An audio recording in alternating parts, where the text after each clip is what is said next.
The fluorescent light on the 42nd floor flickered with that familiar hum that had accompanied Elena Volkov for the past 8 years. It was 3 in the morning, and the corporate building remained in an almost sacred silence, interrupted only by the whisper of her cloth on the glass windows. From that height, the city looked like a sea of tiny lights, each representing a life, a dream, a destiny. She was merely an invisible shadow that cleaned the traces of those who lived under those lights during the day. The trash can next to Mr. Dante Moretti's desk was overflowing as always. The city's most powerful magnate had a habit of crumpling papers violently when something upset him, and that night seemed to have been particularly frustrating. Eleanor knelt beside the bin, her knees protesting slightly against the cold marble floor. 32 years old, but her body already bore the marks of an entire decade scrubbing floors, carrying buckets, bending her back to others' filth. That's when she saw it. A yellowed paper, crumpled with fury, peeking out between printed documents and disposable coffee cups. Something about the irregular handwriting caught her attention. The characters weren't from the Latin alphabet. Her heart gave an involuntary leap. Those Cyrillic letters, that particular way of writing the G. It had been almost 20 years since she'd last seen them. With trembling hands, Elena rescued the letter from the container. The paper crackled between her fingers as she smoothed it carefully on the mahogany desk. The blue ink had stained some parts, but the words were still legible. She began reading almost without realizing it, her breathing becoming increasingly shallow with each line. It wasn't standard Russian. It was Rusin, that nearly extinct dialect her grandmother Katerina had taught her during long afternoons in that tiny apartment that smelled of boiled cabbage and nostalgia. "Our language is a treasure, Elenka," the old woman used to say with those grey eyes that seemed to hold all the world's secrets. "When everyone forgets it, you will be the one who keeps our history alive." The content of the letter chilled her blood. It was an urgent warning about an international negotiation. Someone named Viktor Sokolov was using Mr. Moretti as a front to illegally sell historical artifacts from Eastern Europe. The transaction would be completed in 72 hours. If the businessman signed the agreement unknowingly, he would become an accomplice in an international crime. Elena looked toward the office door, then toward the windows overlooking that sleeping city. Her hands were sweating. The paper trembled between her fingers. For 8 years she had been invisible here, a ghostly figure that appeared when everyone had left and disappeared before the first executive arrived. She had never exchanged more than 2 words with any of the important employees. She was the cleaning lady, nothing more. She tucked the letter into the pocket of her blue uniform, feeling the weight of the paper, as if it were lead. She didn't know what to do. Returning the letter to the bin would condemn Mr. Moretti to a terrible fate. But getting involved, who was she to interfere in the affairs of such powerful men? She finished cleaning the office on autopilot, her thoughts spiraling. As she left the building when the dawn light began to tinge the sky pink, Elena pressed the pocket where she kept the letter. Something had changed. Although she didn't yet know it with certainty, that morning had marked the end of her invisibility. Elena Volkov lived in a 1-bedroom apartment in the city's working-class district, where buildings seemed to stack on top of each other like tired giants. The thin walls let in neighbors' arguments, babies' cries, teenagers' loud music. It was the kind of place that people with money drove through without even looking out the window. That morning, after barely 2 hours of restless sleep, Elena prepared breakfast for her daughter. Sophia was 6 years old and possessed that inexhaustible joy that only children seem capable of maintaining, even in difficult circumstances. The little girl ate her cereal while flipping through an illustrated book about distant countries, her eyes shining with that pure curiosity that reminded Elena so much of grandmother Katerina. "Mom, can we go to the mountains someday?" Sophia asked, pointing to an image of the snow-covered Carpathians. "The teacher said that's where great-grandma lived before coming here." Elena felt a lump in her throat. "Maybe someday, sweetheart." The answer came automatically, though both knew that someday was a country as far away as those mountains. She dropped Sophia at daycare and took 2 buses to get to her second job, cleaning offices during the day in a smaller building. But that afternoon, instead of following her usual routine, Elena walked to the public library. She needed to think. She needed to understand what that letter really meant. Sitting at a table near the window, she took out the crumpled paper and read it again. Every word in Rusin resonated with memories of her grandmother. Katerina Volkov had been an enigmatic woman, always wrapped in mysterious silence when Elena asked about her life before emigrating. "The past is a dangerous place, Elenka," she would say. "Better to build a future." But grandmother had taught her the language with almost obsessive dedication. For years, until illness took her when Elena was 23, they had spent entire afternoons conversing in Rusin, reading old worn books that the old woman kept in a locked trunk. Elena had learned not only words but nuances, regional expressions, the particular musicality of that dialect the world seemed determined to forget. That knowledge hadn't served her anything practical until now. She had tried to study linguistics at university, encouraged by professors who saw potential in her. But the money ran out after the first year. Grandmother got sick. Then came Sophia, the fruit of a relationship that didn't survive the weight of responsibility. Elena had to choose between books and survival. Survival always won. "Are you okay?" The librarian's voice startled her. The middle-aged woman looked at her with concern. "You've been staring at that paper for an hour like it contains the secret of the universe." Elena quickly folded the letter. "I'm fine, thank you. Just memories." That night, while Sophia slept hugging her stuffed animal, Elena took out grandmother's old trunk from the closet. The lock had rusted over the years, but she kept the key on her necklace, next to a small Orthodox cross. Opening it, the smell of old paper and mothballs enveloped her, like an embrace from the past. Inside were books in Rusin, sepia photographs of people she never knew, documents with official seals she couldn't fully decipher. Elena examined each object with renewed interest. Who had her grandmother really been? Why had she guarded all this so zealously? At the bottom of the trunk she found a yellowed envelope she'd never noticed before. It contained an official document with the seal of a European university. Reading it, Elena felt the floor disappear beneath her feet. Katerina Volkov hadn't been a simple immigrant fleeing poverty. She had been a professor of cultural history in Kiev, specialized in the preservation of Slavic heritage. She had worked in important museums before mysterious circumstances forced her to flee. The letter in her pocket suddenly acquired a different weight. The historical artifacts mentioned, the illegal trafficking, the connections to Eastern Europe.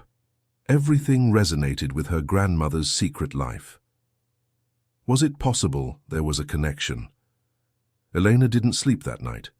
She remained sitting by the window looking at the city lights, feeling for the first time in years that her life perhaps had a purpose beyond surviving the next day. The next day, Elena arrived at the corporate building at her usual time of 2 in the morning. But something was different. The lights on the 42nd floor were still on. That never happened. She went up in the service elevator with her heart racing. When the doors opened, she heard raised voices coming from Mr. Moretti's office. She hesitated. Her job was to clean when everyone had left. But curiosity, mixed with the urgency of that letter in her pocket, pushed her forward. From the hallway, through the half-open door, she could see the magnate. Dante Moretti was 38 years old, but that night he seemed to have aged a decade. His perfectly cut suit was wrinkled, his tie loosened, his dark hair disheveled as if he'd run his hands through it hundreds of times. He paced back and forth in the office while speaking on the phone in English with an accent that revealed an international education. "I don't care how many translators you've called, Patricia." His voice sounded tense, on the edge of collapse.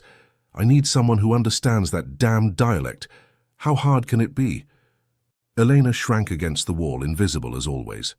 She watched as the businessman threw the phone onto the leather sofa and collapsed into his swivel chair, his hands covering his face. It was the first time she'd seen him so vulnerable.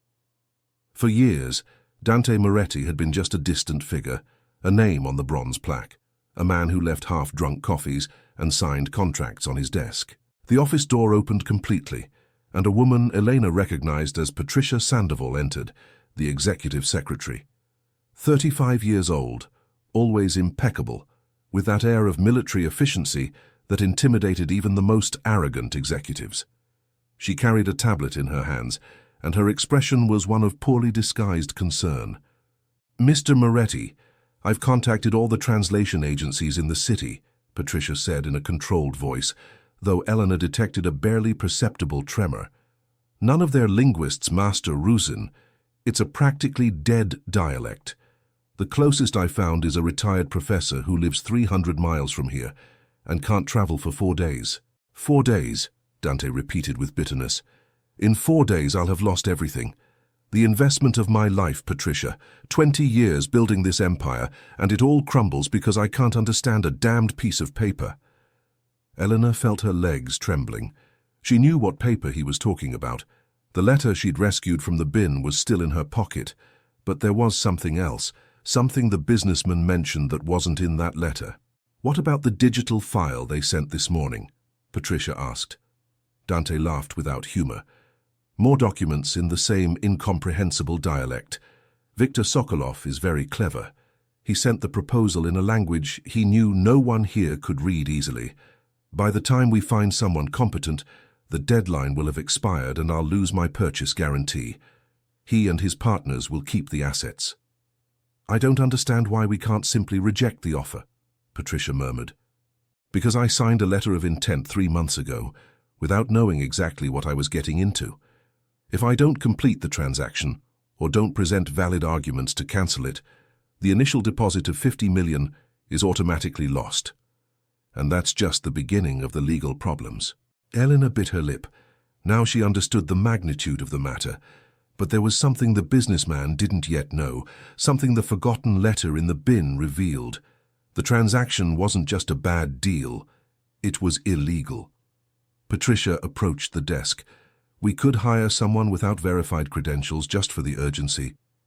"And risk being scammed with a false translation?" "No, Patricia. I've made enough mistakes already." The secretary nodded, though Elena noticed how her hands gripped the tablet tightly. There was something in her body language that suggested more than professional concern. Patricia Sandoval wasn't just an efficient employee. There was something personal in her desperation to solve her boss's problem. Elena quietly backed toward the elevator. Her shift hadn't officially started yet. She could come back in an hour when everything was quiet and pretend she hadn't seen anything. She could continue being invisible, or she could do something that would change her life forever. She went down to the lobby and sat on a bench near the service entrance. The city was beginning to wake up. The first rays of sun filtered between the skyscrapers. Elena took out the crumpled letter and read it one more time, her fingers tracing the Cyrillic letters as if they were a map to an unknown destiny. Her grandmother's words resonated in her memory. Katerina had said them just before dying, taking Elena's hand with a strength that seemed impossible in someone so frail. "You have a gift, Elenka. Don't waste it being invisible." Elena folded the letter and put it away again. She stood up, smoothed her blue uniform, and walked toward the elevator. This time she didn't use the service elevator.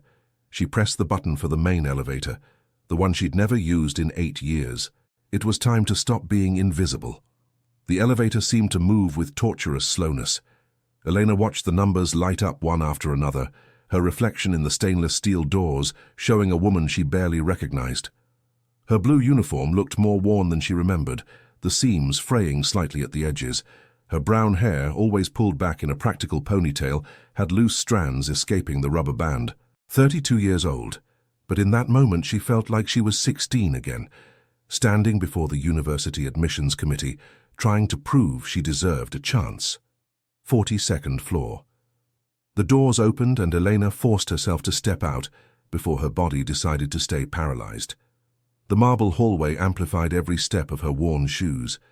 Through the floor-to-ceiling windows, the city stretched out like a living organism, indifferent to the human dramas unfolding in its entrails. Dante Moretti was still in his office. Now he stood before the windows, hands in pockets, watching the sunrise with an expression Elena could only describe as defeated. Patricia had left, leaving him alone with his thoughts. Elena raised her hand to knock on the door. Her fingers trembled. She could hear her own breathing, too fast, too shallow. The smell of the office reached her, fine leather, expensive coffee, that subtle cedar wood scent emanating from the furniture. It was the aroma of a world to which she didn't belong. The sound seemed to thunder in the silence like a storm. Dante turned abruptly, clearly surprised by the interruption. His dark eyes settled on Elena with a mixture of confusion and irritation. He was a man with marked features, firm jaw, thick eyebrows that gave him an expression of perpetual intensity. Fatigue had left shadows under his eyes, but it didn't diminish the aura of power emanating from him. "Yes?" His voice sounded harsher than he intended. Then he recognized her, or rather recognized the uniform. "Oh, cleaning. I haven't finished here yet. Come back in an hour." Elena didn't move. Every fiber of her being screamed at her to apologize, to back away, to return to being the invisible shadow she'd always been. But then she thought of Sophia, of her grandmother Caterina, of 8 years being treated like furniture. "Mr. Moretti," her voice came out firmer than she expected, though it was barely a whisper. "I can help you." He arched an eyebrow. "Excuse me?" Eleanor took a step into the office. The air conditioning gave her goosebumps, contrasting with the heat she felt in her face. "The letter, the document in Rusin, I can translate it." For a moment, Dante simply stared at her, as if he hadn't processed the words. Then, an expression of disbelief crossed his face. "The cleaning lady speaks Rusin." The way he said it wasn't necessarily dismissive, but the astonishment in his voice made clear how absurd it seemed to him. Elena felt her cheeks burning, but she took the crumpled letter from her pocket with trembling hands. "This letter," she said, extending it toward him. "I found it in your trash last night. It's not just a business proposal, Mr. Moretti. It's a warning." Dante approached slowly, taking the paper as if it were a bomb about to explode. He recognized the handwriting immediately. "How?" "My grandmother taught me Rusin when I was a child. It's a dialect from eastern Ukraine, practically extinct, but it says that Viktor Sokolov isn't selling legitimate assets. He's trafficking in stolen historical artifacts. If you sign that agreement, you'll become an accomplice in an international crime." The silence that followed was so dense that Elena could hear her own heart beating. Dante skimmed the letter, though he obviously didn't understand the words. His eyes narrowed. "How do I know you're not lying?" The question was direct, without hostility, simply practical. "You could be saying anything." Elena swallowed. "I can read the entire letter aloud. I can translate every word. If you have other documents in Rusin, I can translate them too. And if you want to verify my work, there are university professors who can confirm the translations are correct, though it'll take them days to get one." Dante walked to his desk, dropped the letter on the wooden surface and sat in his leather chair. He studied Elena with an intensity that made her feel completely exposed. She was acutely aware of every detail, the bleach stains on her uniform, the short, unpainted nails, the cheap sneakers she wore to spend hours standing. "What's your name?" he finally asked. "Elena Volkov." "How long have you worked here, Elena?" 8 years, sir." Something changed in Dante's expression. It wasn't exactly guilt, but an uncomfortable recognition. 8 years, and this is the first time we've spoken." It wasn't a question, but Elena nodded anyway. Dante leaned back in his chair, interlacing his fingers. "All right, Elena Volkov, you have my attention. Sit down." He pointed to one of the chairs in front of his desk. Elena hesitated. She had never sat in that office. She hadn't even crossed beyond the threshold except to empty the bin or clean the windows, but she forced herself to move, walking with measured steps to the indicated chair. The cool leather welcomed her with a softness that contrasted violently with the plastic chairs in her apartment. "Translate the letter," Dante ordered, pushing the paper toward her. "Every word, without omitting anything." Helena took the document and began reading. Her voice, initially trembling, gained confidence as the words flowed. It was as if Caterina were speaking through her. That particular rhythm of Rusin, the musical cadence that turned even sinister warnings into something strangely beautiful. "Dear Mr. Moretti, this letter is a warning from someone who wishes to remain anonymous, but cannot stay silent in the face of injustice. Viktor Sokolov and his organization are not offering legitimate assets. The objects in question are cultural artifacts stolen from museums and private collections in Eastern Europe over the past 2 decades. As Elena translated, she watched Dante's face transform.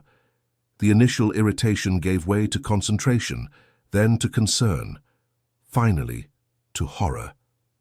When she finished, he had propped his elbows on the desk, his hands partially covering his face. "My God," he murmured, "I've been negotiating with criminals for 3 months." Elena left the letter on the desk, not knowing what else to say. She had done what she came to do.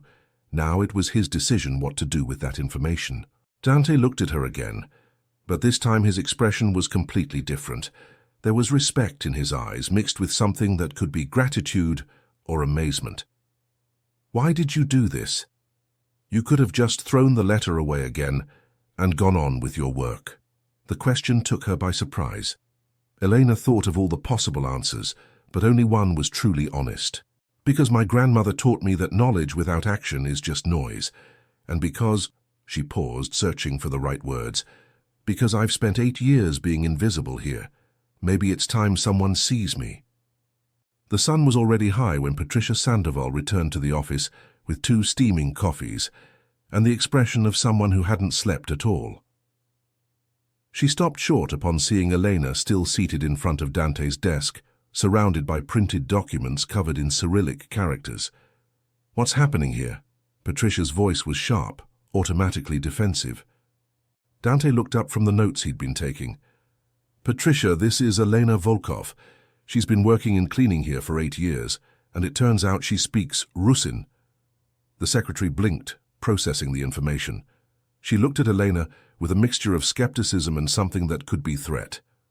"The cleaning lady?" "The linguist," Dante corrected firmly. "Elena has translated the documents we needed, and the news isn't good." For the next hour, as the building began filling with the morning bustle of arriving employees, Dante explained the situation to Patricia. The artifacts weren't just illegal, they were cultural heritage protected by international treaties. Signing the agreement with Sokolov wouldn't just ruin him financially, it would make him a criminal.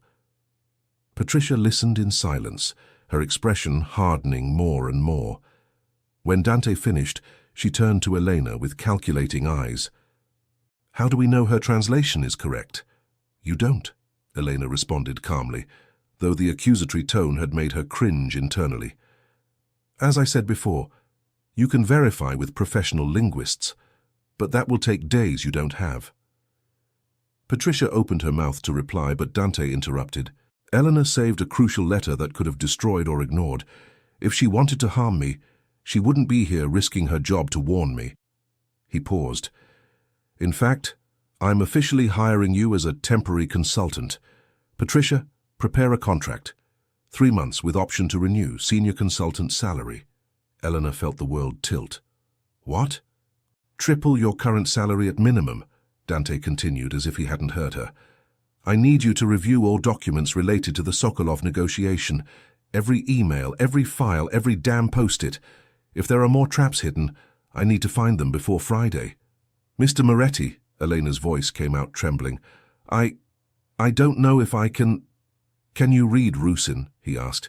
"Yes, but can you identify specific cultural and historical terms?" "My grandmother taught me, but..." "Then you can. Patricia, the contract." His tone admitted no discussion. The secretary nodded stiffly and left the office, her heels clicking forcefully against the marble. Elena didn't need to be an expert in body language to know that Patricia Sandoval wasn't happy with this development. When they were alone, Dante leaned back in his chair and studied Elena with genuine curiosity. "Why that terrified face? I just tripled your salary." "Because I'm not a consultant," Elena confessed, the words coming out in a torrent. "I left university after the first year. I don't have a degree. I don't have credentials. I'm just someone who learned a language from her grandmother. And now everyone in this building is going to know that the cleaning lady is playing at being something she's not." The silence that followed was different from the previous one. Dante leaned forward, his dark eyes fixed on hers. "You know what I see when I look at you?" he asked softly. "I see someone who spent 8 years observing this world from the shadows, someone who could have taken the easy path dozens of times but chose integrity, someone with rare and valuable knowledge who had the courage to risk her job to do the right thing. Elena felt her eyes moistening. She blinked quickly. "I don't care if you have a degree hanging on the wall," Dante continued. "I care if you can do the job. And evidently you can. So the real question is, are you going to let fear of what others think keep you in the shadows? Or are you going to take the step forward that your grandmother clearly wanted you to take?" Before Elena could respond, Patricia returned with a laptop and an expression of forced professionalism. "The contract will be ready in an hour. Meanwhile, Mr. Moretti, you have a meeting with investors in 30 minutes. Cancel it." "What?" "I said cancel it, and cancel everything for the next 3 days. Elena and I have to review years of documentation. If I'm going to save this company, I need to understand exactly what mess I've gotten into." Patricia pressed her lips but nodded. When she left again, her steps sounded even harder against the floor. Dante stood up and walked to a wall where there was a built-in closet. He opened it, revealing file cabinets full of folders. "Here's everything related to Sokolov: correspondence, proposals, preliminary contracts. I also have the digital files, but I prefer to start with paper." Elena stood up, still feeling like she was in a strange dream. She approached the file cabinets, her fingers brushing the perfectly organized folders. Each was labeled in English, but she knew that inside she would find the documents they needed. "Elena?" Dante's voice startled her. He was standing next to her, closer than she expected. "Are you in?" She thought of Sophia, of unpaid bills, of the tiny apartment and thin walls. She thought of 8 years cleaning this building, of abandoned university, of all the dreams she had stored in a mental drawer labeled impossible. But more than anything, she thought of Katerina Volkov, with her wrinkled hands holding old books, whispering in a language the world wanted to forget. "Don't waste your gift being invisible, Elenka." "I'm in," she finally said, and for the first time in 8 years, Elena Volkov stopped being a shadow. The next 3 days became a whirlwind Elena would never have imagined. Dante installed a temporary desk for her in a corner of his office, next to the windows overlooking the city. From there, she could see the world she used to clean transform into the world to which she now apparently belonged. The first challenge wasn't linguistic but logistical. Elena still had to take care of Sophia, take her to school, pick her up in the afternoon. She couldn't simply disappear from her life overnight to play consultant. "Bring your daughter here," Dante had said when she mentioned the problem. "We have a break room on the 40th floor that no one uses. Patricia can coordinate with the school to have a driver pick her up and bring her. It's non-negotiable." So Sophia became a small, bright presence in the corporate world. The girl did her homework in the break room, fascinated by the automatic coffee machines and giant windows. The employees, initially puzzled, began greeting her with genuine smiles. It was impossible not to smile at Sophia. Patricia, however, maintained her cold distance. Elena watched her move through the office with mechanical efficiency, delivering documents, organizing calls, but avoiding any unnecessary conversation. It wasn't open hostility, but something more subtle, contained resentment. "She doesn't like you," Dante observed one afternoon as they reviewed the 4th set of contracts. Elena looked up from her translations. "I know. Patricia has been with me since I founded the company 15 years ago. She's watched me build all this from scratch. She's protective. Protective or possessive?" The question came out before Elena could stop it. She bit her lip immediately. "Sorry, it's none of my business." But Dante didn't seem offended. "A bit of both, I suppose. Patricia is brilliant at her job. But yes, sometimes she crosses the line between professional and personal." Helena nodded and returned to her translation, though the Cyrillic words blurred momentarily before her eyes. She was beginning to understand the complex dynamics of that corporate world. It wasn't just about business and contracts. It was about loyalties, territories, relationships that extended beyond job descriptions. The content of the documents proved to be even worse than the initial letter suggested. Viktor Sokolov wasn't simply an illegal trader. He was part of an international network that had been stealing cultural artifacts for 2 decades. The objects included 16th-century religious icons, rare manuscripts, even archaeological remains from protected sites. It's like they're erasing history, Elena murmured as she translated a particularly detailed inventory. Each of these objects represents a part of entire people's cultural identity. Dante had approached to read over her shoulder. Elena was acutely aware of his proximity, of the slight sandalwood scent of his cologne, of the warmth emanating from his presence. It was disconcerting to work so close to someone who until days ago had been just a distant figure. "Was your grandmother from that region?" he asked suddenly. Elena turned in her chair. "Yes, from the Carpathians, near the border between Ukraine and Slovakia." "Why?" "Because you mention the objects with a passion that goes beyond professionalism. It's personal for you." She hesitated. She hadn't talked much about Katerina, about the trunk hidden in her closet, about the unanswered questions surrounding her grandmother's life. But there was something in the way Dante asked, without pressing, simply offering space to share. "My grandmother was complicated," she began slowly. "I spent my childhood with her, but I never really knew who she was. She talked about the past as if it were a dangerous place. She taught me Rusin as if it were a precious secret, but never explained why it was so important. She's no longer here. She died when I was 23. Illness. Toward the end, she started saying strange things about guarding knowledge and keeping history alive. I thought it was delirium." Elena paused. "But now, translating all this, I wonder if she knew more than she let on." Dante sat on the edge of the desk, a casual posture that contrasted with his impeccable suit. "Have you investigated her past?" "I found some documents in her things. She was a professor in Kiev, specialized in cultural heritage, but I don't know why she fled or what she did before coming here." "Maybe you should find out." Elena looked at him with surprise. "How?" "I have contacts in Europe, people who can access historical archives, university records. If you want to know who Katerina Volkov really was, I can help you discover it." The offer took her completely off guard. "Why would you do that?" Dante shrugged. "Because your grandmother gave you a gift that's saving me from ruin. And because," he paused, his dark eyes holding her gaze, "because I care. You're someone interesting, Elena, and not just because of your ability to translate dead dialects." The air in the office seemed to change. Elena felt her cheeks warming, and she hated how transparent her blush was. Before she could respond, Patricia entered with a tray of coffee, her entrance perfectly timed to interrupt the moment. "The lawyer is on the line, Mr. Moretti," she announced, depositing the cups with military precision. "He needs to discuss the legal options for cancelling the agreement with Sokolov." Dante stood up, the moment broken. "Thank you, Patricia. Put him on speaker." While Dante spoke with the lawyer about complex legal terms, Elena pretended to concentrate on her work, but her thoughts were elsewhere. On the way, Dante had looked at her, on the offer to help her investigate her grandmother, on how, in just 3 days, her life had completely turned around. That night, while helping Sophia with her homework in the break room, her daughter asked, "Mum, why are you smiling so much lately?" Elena blinked. "Am I smiling?" "A lot, like when you take me for ice cream." The comparison made her laugh. "Is it that obvious?"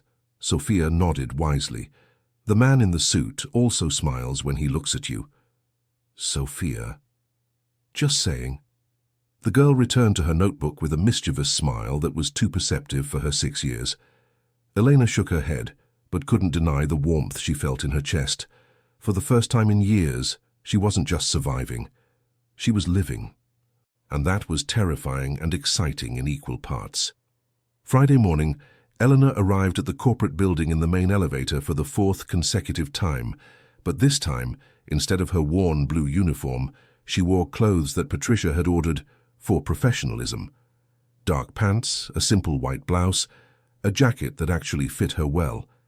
She felt disguised, like a child playing at being an adult.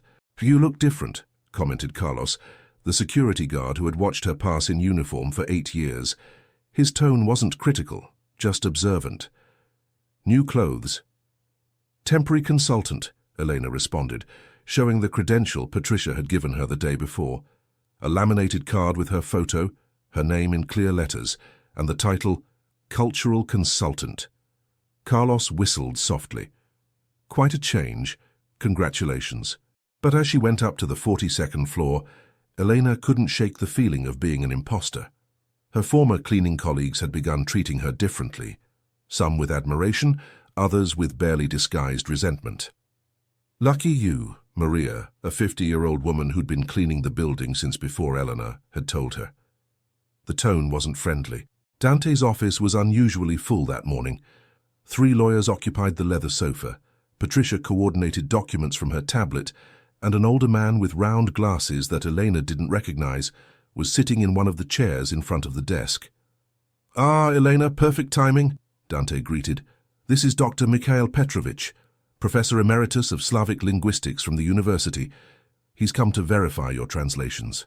Elena felt her stomach sink. This was the moment of truth. If the professor found errors, if her translations weren't accurate, all her credibility would evaporate. She would return to being the cleaning lady who had ideas above her station. Dr. Petrovich stood up to greet her. He was a man of about 70, with completely white hair and blue eyes that radiated a sharpness that belied his age. "Miss Volkov, I've reviewed your translations of Mr. Moretti's documents." Elena held her breath. "They're impeccable," the professor continued. "Not only accurate from a linguistic standpoint, but culturally nuanced. Rusin is a notoriously difficult dialect, full of regionalisms and idiomatic expressions that don't translate directly. You've captured not only the words but the spirit of the language," and he paused. "May I ask where you studied?"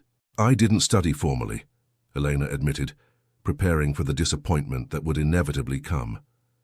"My grandmother taught me, Katerina Volkov. She was a professor in Kiev before emigrating." Dr. Petrovich's face lit up. "Katerina Volkov, the same one who published studies on Slavic dialect preservation in the 80s? Elena blinked. "She published studies?" "She was an authority in the field. Brilliant. Her work on linguistic heritage was fundamental for many of us dedicated to this. I had no idea she'd emigrated here. I always wondered what happened to her after she disappeared from academia in the late 90s. The room seemed to spin slightly. Elena leaned against the desk. "I knew nothing about that," Dante intervened. "Dr. Petrovich, would you be willing to provide a letter certifying the accuracy of Elena's translations? We need it to present before the International Court." "Of course. In fact, if Miss Volkov is interested, I'd love to discuss the possibilities of her completing her formal studies. With that innate knowledge and that academic lineage, it would be a crime if she didn't obtain official credentials." Elena could barely process the words. The lawyers had begun discussing the next legal steps against Sokolov. Patricia organized documents with her usual efficiency, but everything sounded distant, as if she were underwater. When the meeting ended and everyone had left except Dante, Elena collapsed into a chair. "My grandmother was famous. In her field, she was famous. Apparently so. And she never told me anything. We lived in that tiny apartment. I cleaned houses to pay our bills when she got sick. And all that time she'd been—" She stopped, tears threatening to overflow. "Why didn't she tell me?" Dante approached and, surprisingly, knelt beside her chair to be at her eye level. "Maybe because she was protecting you, or protecting something bigger than both of you." "The documents in the trunk," Elena murmured. "They must be important. If she was an authority on cultural heritage and fled suddenly, then maybe she was guarding knowledge that someone wanted silenced." Elena looked directly at him. Dante's proximity accelerated her heart in a way that had nothing to do with the revelation about her grandmother. "Would you investigate with me? You said you had contacts." "I already have," he responded softly. "I made some calls after our conversation the other day. Katerina Volkov worked in important museums before the fall of the Soviet Union. She had access to classified files, documents about locations of cultural treasures, and then in 1999 she disappeared without a trace in the official records." "That was the year she arrived here," Elena whispered. "I was 4. I remember almost nothing of the trip." "What's in the trunk you mentioned?" "Documents, photographs, some books. I never examined them thoroughly. After she died, it was too painful." "You should look at them again. With what you know now, you might understand things that didn't make sense before." Elena nodded, still processing everything. Dante's hand had found hers at some point, their fingers intertwining without either of them seeming conscious of the gesture. It was comforting and electrifying at the same time. "Elena," Dante's voice was low, intimate. "What Patricia said the first day about you not having formal credentials, does it bother you?" "It terrifies me," she admitted. "Every time I enter this office, I expect someone to point at me and say, I don't belong here, that I'm just the cleaning lady playing at being someone important. You know what I see?" Dante squeezed her hand. "I see someone who's demonstrated more courage and skill in 1 week than many executives with impressive titles in their entire careers.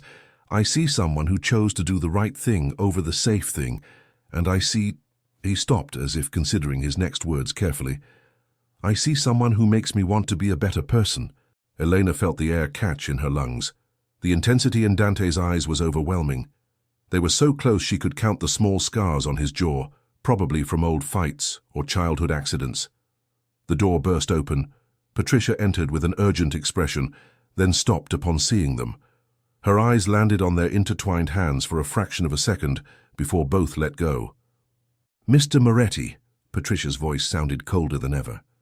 "Victor Sokolov is on the line. He demands to speak with you immediately." Dante stood up, his expression instantly changing to professional mode. "Put him on speaker." The voice that filled the office was deep, with a marked Slavic accent. "Mr. Moretti, I've heard disturbing rumors. They say you've hired someone to review our agreement." "That's correct," Dante responded with a firm voice. "And I've discovered that the assets you're selling are stolen cultural artifacts. The agreement is cancelled." A tense silence followed. When Sokolov spoke again, his tone was threatening. "Cancelling now will cost you everything you've built. The terms of the contract are clear." "The terms are based on fraud. My lawyer is filing lawsuits in 3 different international courts as we speak." "Your lawyer?" Sokolov's laugh sounded sinister. "Or your little translator. Yes, Mr. Moretti, I know about your new consultant, Elena Volkov. Curious choice. Do you know her grandmother was on our list?" Elena felt her blood freeze. "What?" "Ah, she's there. Perfect." Sokolov seemed to enjoy the moment. "Katerina Volkov, a problematic woman who stole valuable information before fleeing like a coward. Information we're still looking for. What a coincidence that her granddaughter appears right now, working for you." "You're lying," Dante growled. "Am I? Ask her what's really in her dear grandmother's trunk. I bet you'll find interesting things." The line cut. Elena had stood up, trembling. Patricia watched her with barely disguised suspicion. Dante looked at her with concern, but also with an implicit question in his eyes. "I didn't know anything," Elena whispered. "I swear, I had no idea my grandmother was involved in—" "I know," Dante interrupted, "but we need to see what's in that trunk now." Elena's apartment had never seemed so small.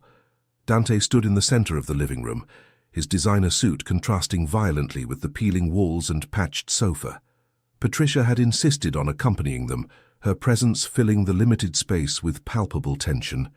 Sophia watched from the doorway of her room, her big eyes moving between the adults with childish concern. Elena had promised her everything was fine, but lies had never worked with her daughter. Sophia was too perceptive. "The trunk is in my closet," Elena murmured, guiding them to the bedroom she shared with her daughter. The 2 single beds barely left room to move. Clothes hung from improvised hangers. It was humiliating to show her life like this to Dante, but there was no time for shame. She pulled out the ancient trunk with trembling hands. The dark wood was worn by time, with rusted metal corners. The lock had lost its shine years ago. Elena searched for the key on her necklace and turned it. The click resonated like a gunshot in the tense silence. "Let me," Dante said, kneeling beside her. His fingers brushed Elena's when both reached for the lid at the same time. For an instant, their eyes met, and something warm passed between them, a reminder that not everything was chaos and danger. Patricia cleared her throat from the doorway, breaking the moment. The inside of the trunk smelled of suspended time. Books with worn leather covers, sepia photographs, yellowed documents. Elena began taking out objects, organizing them on the bed. Dante took the official papers, scanning them quickly. "This is an employment record from the State Museum of Kiev," he murmured. "Your grandmother was the director of the conservation department." Director? Elena almost dropped the photograph she was holding. In the image, a young and elegant Katerina stood in front of an imposing building, surrounded by people in formal suits. She looked nothing like the silent old woman Elena remembered. Patricia approached, taking one of the books. These have codes, numbers and symbols interspersed in the text. Her fingers flew over the pages with efficient professionalism. They're catalogued records, locations. Locations of what? Elena asked. Of artifacts, Dante responded, his voice barely a reverent whisper. He held a diary with black leather covers. Your grandmother was documenting the exact location of cultural treasures before they disappeared. Look at this. He passed the diary to Elena. The pages were filled with Katerina's tight handwriting, mixing Rusin, Ukrainian and numerical codes, but some entries were perfectly legible. Elena felt tears rolling down her cheeks. She was protecting me. All this time I thought we were poor because she hadn't been able to build a better life. But she left everything behind to keep me safe. And to protect this, Dante added, holding another set of documents. These are maps, exact coordinates. Your grandmother created a complete record of stolen cultural heritage over 2 decades. This is evidence, Patricia said, and for the first time her voice didn't sound cold but almost impressed. With this, we could track every piece that Sokolov and his network have trafficked. That's why he called me, Elena murmured, the pieces fitting together with terrible clarity. He doesn't care about the agreement with Dante. He wants my grandmother's records. He knows I have them. As if her words had invoked danger, Elena's phone began ringing. An unknown number. Everyone stared at the bright screen. Don't answer, Patricia warned, but Dante shook his head. Put it on speaker. We need to know what he wants. Elena pressed the button with trembling hands. Hello? Miss Volkov. Sokolov's voice sounded soft, almost friendly. That made it even more terrifying. I see you found your grandmother's treasure. Good. That saves us time. How do you know? I have eyes in many places. Now listen carefully. Those documents don't belong to you. They're property of very powerful people who won't accept a simple cleaning lady interfering with decades of work. I'm not. You're exactly that, Sokolov interrupted with cruelty. A cleaning lady who made the mistake of sticking her nose where it didn't belong. Your grandmother was smarter. At least she had the common sense to flee. You've decided to stay and play hero. Dante grabbed the phone. Sokolov, this ends now. We have enough evidence to bury you and your entire organization. The man's laugh was genuine, full of dark amusement. Bury me? Oh, Mr. Moretti, you have no idea who you're dealing with. I'm simply an intermediary. The people behind this, they don't leave loose ends. Is that a threat? It's a fact. Elena has a daughter, right? Sophia, 6 years old, goes to Riverside Elementary School, room 12B. Miss Anderson is her teacher. Elena's heart stopped. She ran to the living room where Sophia still stood, took her in her arms desperately. Her daughter clung to her, confused by the sudden fear in her mother's eyes. If you touch that child, Dante's voice was pure, contained fury. I don't have to touch her. I just need Elena to understand the consequences of her actions, the records in exchange for her normal life. Simple. The line cut. Elena trembled, hugging Sophia so tightly the girl protested. Patricia immediately pulled out her phone, making quick calls about security and protection. Dante knelt in front of Elena, taking her face in his hands. Listen to me. His voice was firm, but soft. I'm not going to let him hurt you or Sophia. I have resources. I have people. I'll protect you. He knows where my daughter lives. He knows her school. Elena could barely breathe. This is my fault. If I'd just left that damn letter in the bin, then I'd be the unwitting criminal, and Sokolov would keep destroying history. Dante forced her to look at him. You did the right thing, and now we're going to finish what your grandmother started. How? By making the records public. If all the information is available to international authorities, cultural heritage organizations, the press, Sokolov loses his power. He can't threaten everyone. Patricia finished her calls. I've contacted a private security firm. They'll have guards here in 20 minutes. Also at Sophia's school. And I've called contacts at Interpol. If we're going to do this, we need to do it right. Elena looked between the two. Dante, the powerful magnate who had gone from being a distant figure to someone willing to risk everything to protect her. Patricia, the secretary who had viewed her with suspicion, now coordinating her security with military efficiency. And in her arms, Sophia, the reason none of this mattered if she couldn't keep her safe. Mum, her daughter's small voice broke her thoughts. Do the bad men want great-grandma's trunk? Elena didn't know what to answer, but Dante did. Yes, sweetheart, but we're not going to let them have it, because your great-grandmother was very brave, and your mom is too. And sometimes, brave people have to defend what's right, even when it's scary. Sophia considered this seriously. Like superheroes. Exactly like superheroes. The girl nodded, satisfied with the explanation. But Elena knew reality was much more complicated and dangerous than any superhero story. That night, while security guards patrolled the building and Sophia slept in the hotel room Dante had reserved for them, Elena couldn't sleep. She stood by the 20th floor window, looking at the illuminated city, holding her grandmother's old diary against her chest. And finally Elena understood. Her grandmother hadn't been a mysterious and distant woman. She had been a silent warrior, protecting the knowledge of an entire civilization while raising her granddaughter in anonymity. Every Rusin lesson, every enigmatic story, every warning about the dangerous past. It had all been preparation. Katerina Volkov had been training her successor, and now Elena had to decide if she was ready for that legacy. The conference room on the main floor of Dante's building was packed. Journalists from local and international media, cameras, microphones, bright lights that turned the space into something almost surreal. Elena sat between Dante and Dr. Petrovich, feeling that the new suit she wore was inadequate armor against what was coming. "Are you sure about this?" Dante murmured, his hand finding hers under the table. The gesture was discreet, but the firm squeeze was his way of telling her she wasn't alone. Elena nodded, though her heart beat so loudly she was sure the microphones would pick it up. "My grandmother lived in silence for 20 years to protect this. It's time her work saw the light." Patricia stood at the back of the room, coordinating with legal assistants. There was something different in her posture. The defensive rigidity had transformed into determination. After hearing the threat against Sophia, something had changed in the secretary. Elena still didn't know exactly what, but Patricia no longer seemed to see her as a rival. "Good morning," Dante began, his voice amplified by the speakers.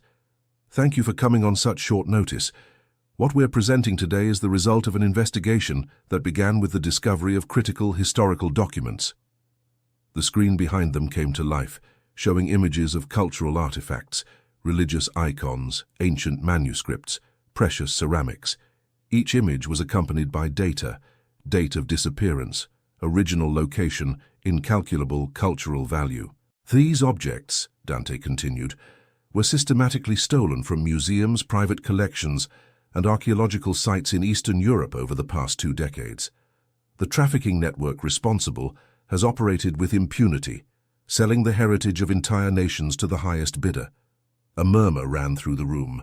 Journalists began taking notes frantically.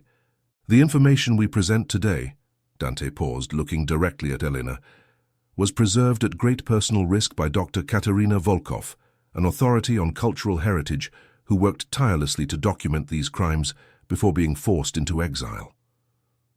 Elena felt a lump in her throat, hearing her grandmother called doctor with such respect. For years, Katerina had been just the old immigrant woman who lived in a tiny apartment. Now, her true identity was finally being recognized. Her granddaughter Elena Volkov, Dante turned to her, inviting her to speak, has continued her legacy.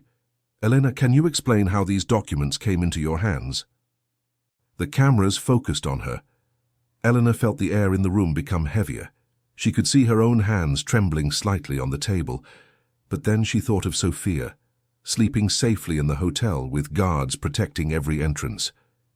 She thought of Katerina, fleeing in the night with a 4-year-old girl and a trunk full of dangerous secrets. She thought of 8 years being invisible. "My grandmother raised me with stories I believed were just tales," she began, her voice gaining strength with each word. "She taught me a language she said was our secret treasure. I never understood why it was so important until I found a letter written in that same language, a letter that revealed a crime about to be committed." The room was completely silent now. Elena continued, telling the story of how she'd discovered the warning letter, how she'd decided to get involved despite the risk, how her grandmother's documents had revealed the true magnitude of illegal trafficking. "These aren't just antiquities," she said with passion. "They're the identity of entire peoples. Every stolen icon is a lost connection to generations' faith. Every disappeared manuscript is knowledge that can't be recovered. My grandmother understood that, and that's why she risked everything to preserve this information." Dr. Petrovich then took the floor, presenting the technical analysis of the records. He explained how Katerina's documents included not only current locations of stolen artifacts, but also trafficking routes, intermediary names, connections to international criminal organizations. "With this information," the professor concluded, "authorities can track and recover hundreds of objects of incalculable historical value. It is, without exaggeration, one of the most important discoveries in the fight against cultural heritage trafficking."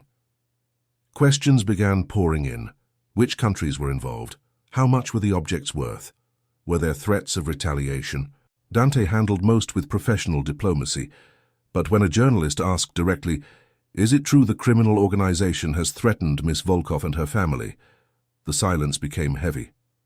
Elena leaned toward the microphone. "Yes, it's true. But I'm not going to let fear silence the truth my grandmother protected for 20 years. Some things are more important than personal safety." The respect in the journalist's eyes was palpable. For them, Elena had gone from being an unknown to a figure of courage, the heir to a heroic legacy. When the conference ended, Elena felt her legs could barely support her. Dante discreetly guided her out of the room, away from cameras and persistent questions. They found refuge in a small office used for video conferences. "You were incredible," Dante said, his hands on her shoulders, forcing her to look at him. "You're incredible." "I'm terrified," Elena confessed, finally letting tears flow. "Sokolov is going to... Sokolov can't do anything now. The story is public.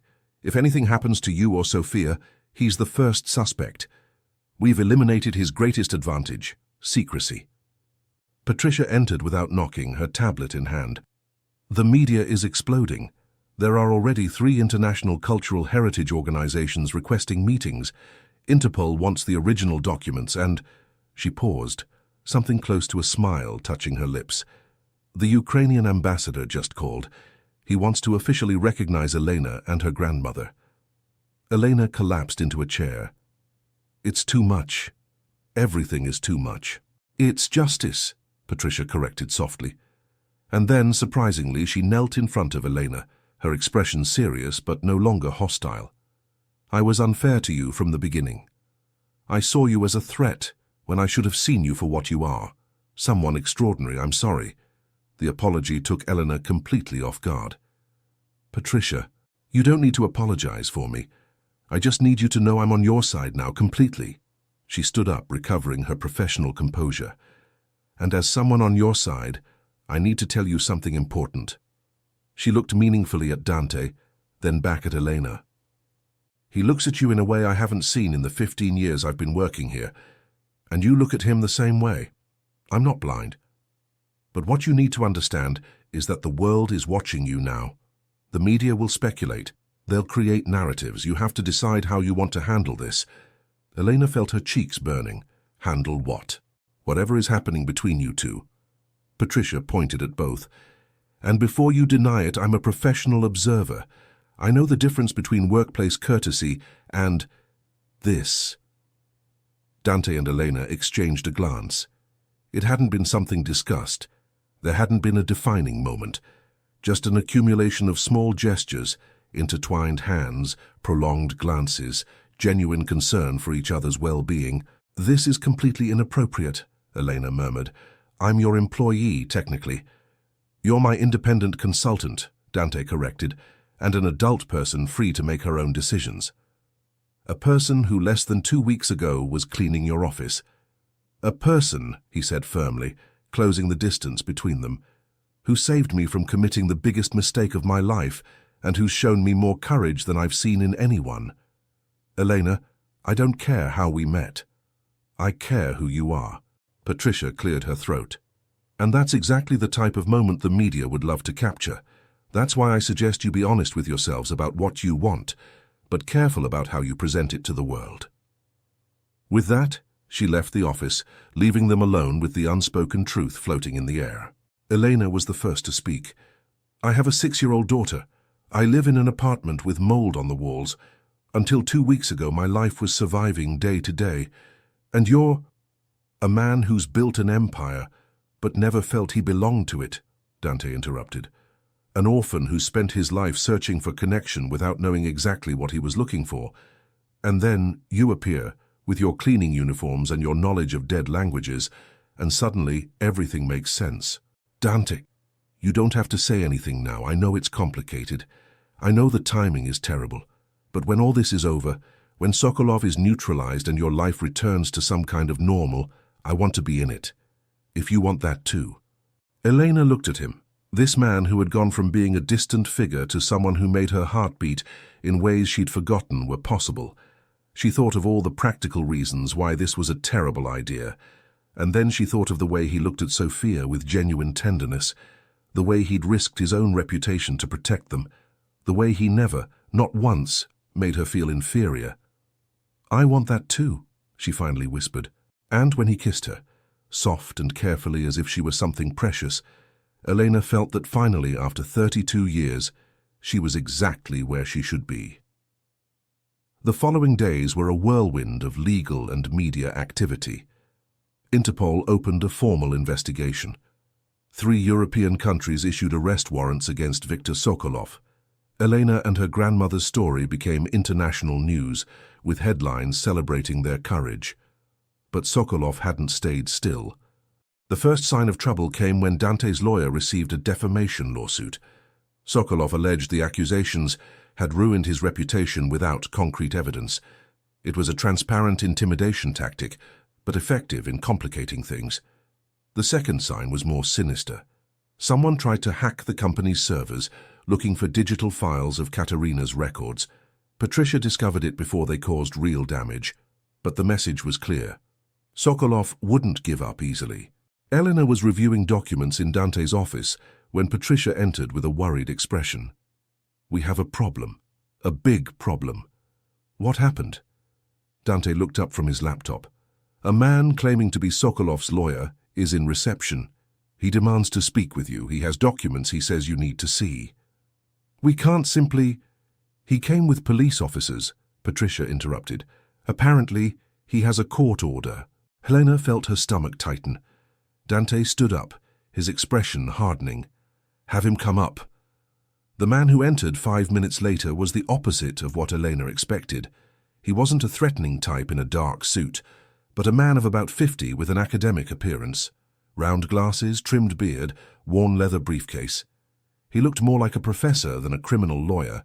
Mr. Moretti, Miss Volkov, he greeted with a European accent. My name is Dr. Anton Morozov. I represent my client's interests, Mr. Sokolov. We have nothing to discuss with Sokolov, Dante said firmly.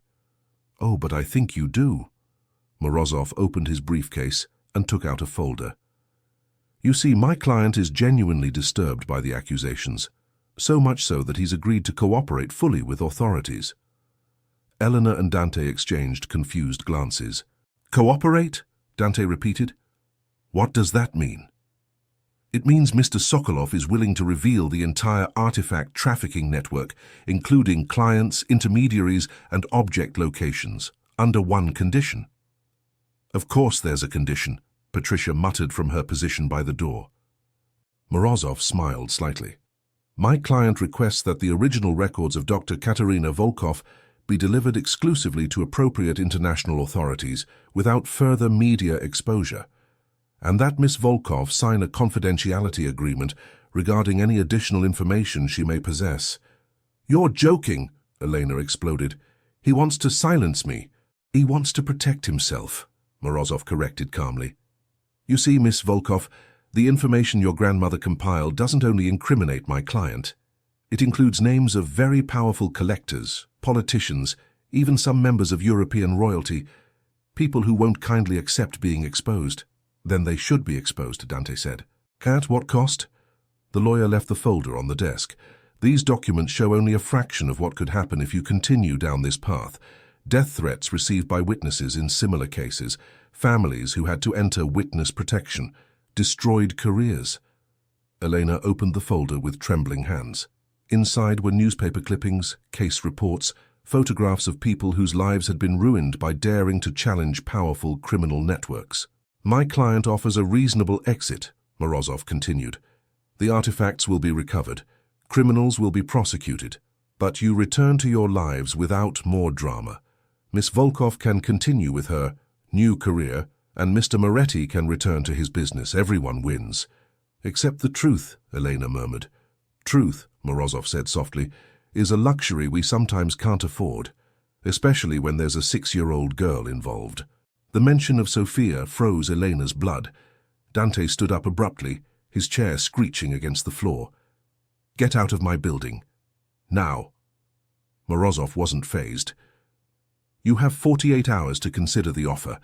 After that, my client cannot guarantee your safety. He closed his briefcase with deliberate calm. Think about it carefully.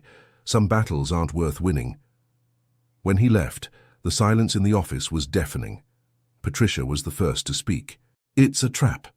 If you sign that confidentiality agreement, you lose all credibility. Sokolov can claim you retracted your statements under pressure. But if I don't sign, Elena said, her voice broken, Sophia is in danger. Dante walked to her, taking her hands. Sophia is protected. I have the best security guards at the hotel. Her school has surveillance. They can't touch her. They can't guarantee that. You heard Morozov? These people have unlimited resources. And we have the truth. Truth doesn't stop bullets, Dante. Elena felt tears beginning to fall. My grandmother fled precisely because of this, because she knew facing these people directly was suicidal, and now I'm making the same mistake, but putting at risk not just my life but my daughter's. Patricia intervened, her voice softer than Elena had heard.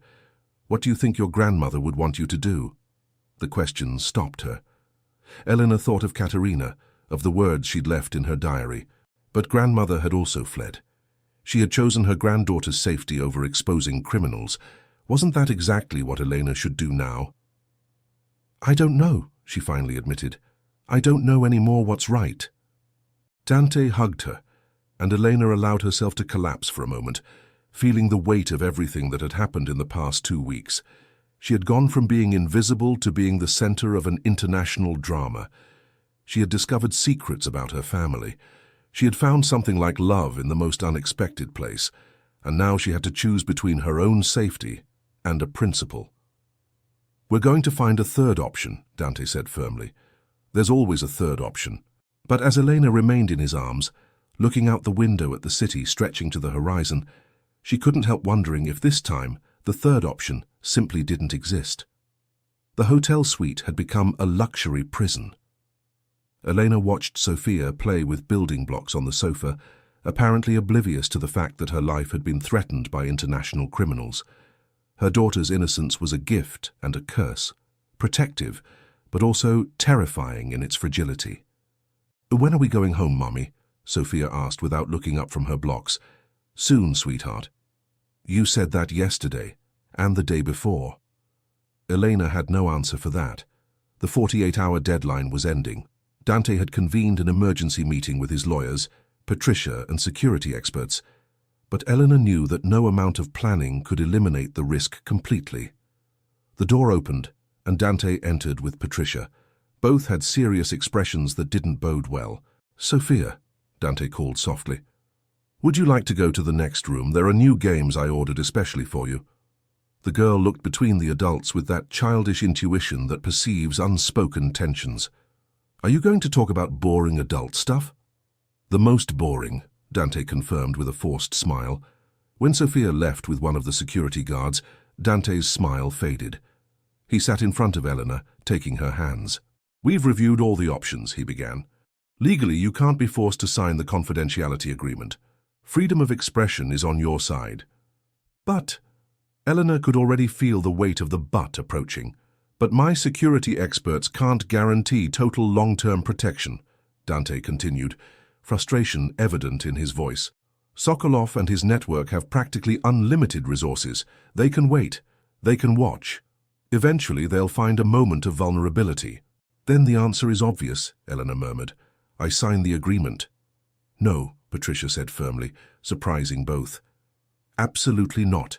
Elena, if you give in now, everything your grandmother worked for is lost. Those criminals will keep operating. They'll just be more careful." "Patricia's right," Dante added. "But I also understand if you decide Sophia is more important than any principle, no one would judge you for that." Elena stood up, walking to the window. The city stretched below, thousands of lives unfolding in ignorance of her small personal drama. How many of those people would choose heroism over their children's safety? How many would condemn her cowardice without truly understanding what it meant to make that decision? "My grandmother fled," she finally said. "She chose my safety over exposing criminals, and she lived the next 20 years in anonymity, keeping those secrets, knowing every passing day was another day precious objects disappeared. How did she live with that? How did she sleep at night?" "She did what she believed was right at that moment," Dante responded softly. "And was it right? Because if she'd exposed everything then, maybe Sokolov wouldn't be threatening me now. Maybe that entire network would have been dismantled years ago." Patricia approached. "Or maybe you'd both be dead and the records destroyed, and nothing would have changed. You can't know how things would have turned out." Elena turned to look at her. "What would you do if it were your daughter at risk?" The secretary hesitated, then responded with brutal honesty. "I'd probably sign the damn agreement, and I'd live with the guilt the rest of my life, but at least I'd live, and so would my daughter." "That's the difference between surviving and living," Eleanor murmured. "My grandmother survived, I've survived, but when do we really start living?" Dante stood up. "Eleanor, you don't have to be a martyr. Your grandmother saved those records so someone could eventually use them. You've used them. You've started the process. Letting others finish isn't giving up. Isn't it?" "No," he said firmly. "It's being smart. It's choosing to live to fight another day." Elena closed her eyes. She could hear her grandmother's voice, those final words on her deathbed. "Don't waste your gift being invisible, Elenka." But grandmother had been invisible for 20 years precisely to keep Elena safe. Wasn't that what she should do now for Sophia? "There's another option," a voice said from the door. Everyone turned. Dr. Petrovich stood in the doorway, with a serious but determined expression. Patricia immediately tensed. "How did you get in here? This floor is restricted." "They let me pass because I have crucial information," the professor responded. "Elena, I've been investigating on my own. Sokolov's network is extensive, yes, but it has a weak point." "What weak point?" Dante asked. Petrovich entered completely, closing the door behind him. "The artifacts they're trafficking aren't just culturally valuable. Some are legally property of governments that have very aggressive extradition treaties.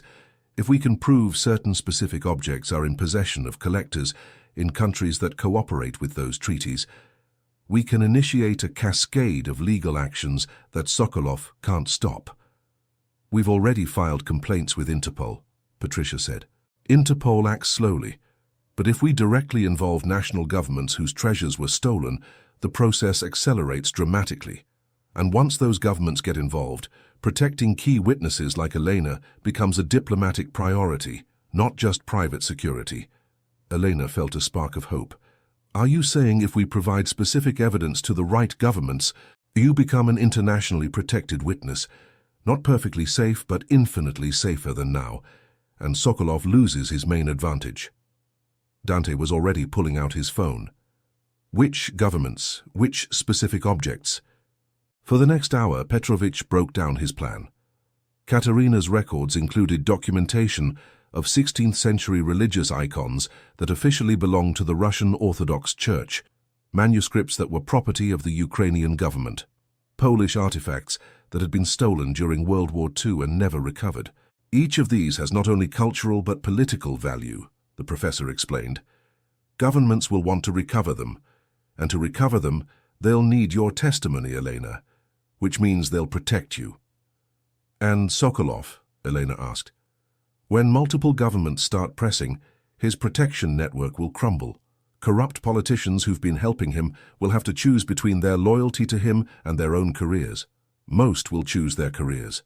It was risky. There were no guarantees.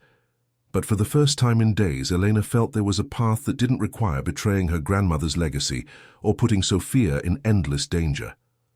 How long would it take to implement this? Dante asked. If we start now, we could have the first official extradition requests in a week, formal protection for Elena in 2 weeks.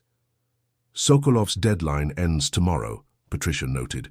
Then tomorrow we tell him we reject his offer, Elena said, feeling her determination return, and we start the counter-offensive. Dante looked at her with mixed admiration and concern. Are you sure? This makes the target on your back even bigger temporarily. I'm sure, Elena responded, thinking of Katerina, of all those years living with secrets, of the burden it must have been to guard knowledge without being able to act. My grandmother survived so I could live. It's time I really lived. That night, after Petrovich left and Patricia began coordinating international contacts, Elena sat with Sofia as the girl prepared for sleep. Mommy, are we in trouble? The little one asked with a sleepy voice. We're solving problems, Elena corrected gently. Like superheroes, remember? Superheroes always win. Sometimes they have to be very brave first. Sofia hugged her. You're brave, Mommy. Like great-grandma. Elena blinked to hold back tears. I'm trying, sweetheart, I'm trying. When Sofia finally fell asleep, Dante appeared in the bedroom doorway.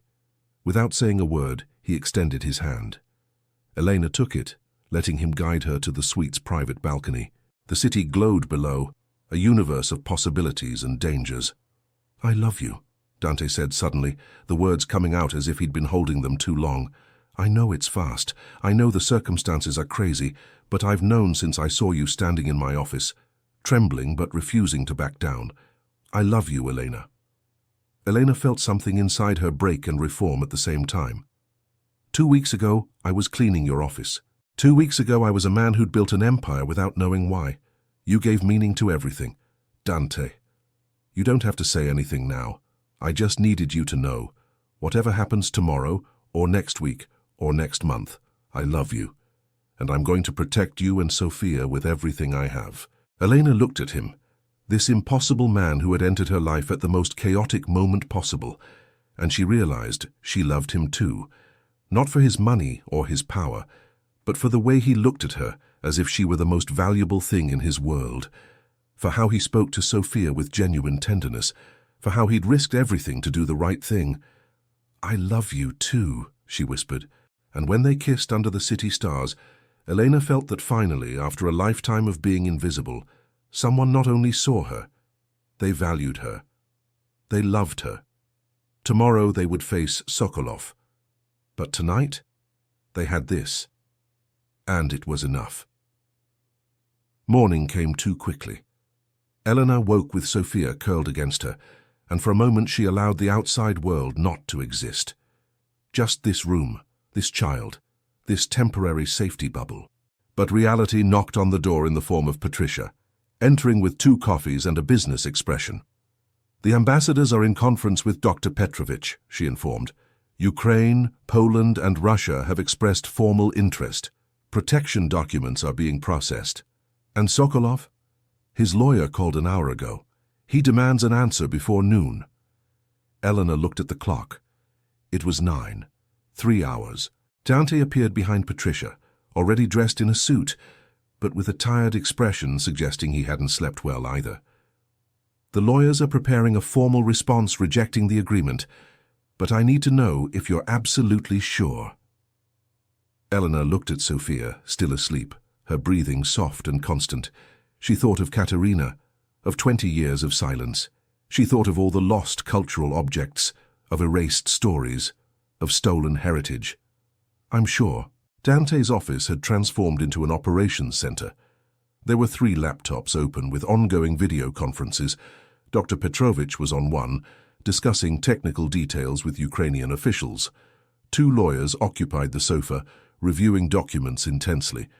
Patricia coordinated everything from her tablet with the precision of an orchestra conductor. When noon arrived, the office phone rang. Everyone stopped, looking at the device as if it were a bomb. "Put it on speaker," Elena said, surprised by the firmness of her own voice. Dante pressed the button. "Moretti." "Mr. Moretti." Morozov's voice sounded less friendly than on his previous visit. "I assume you have an answer for my client." "We do," Dante responded.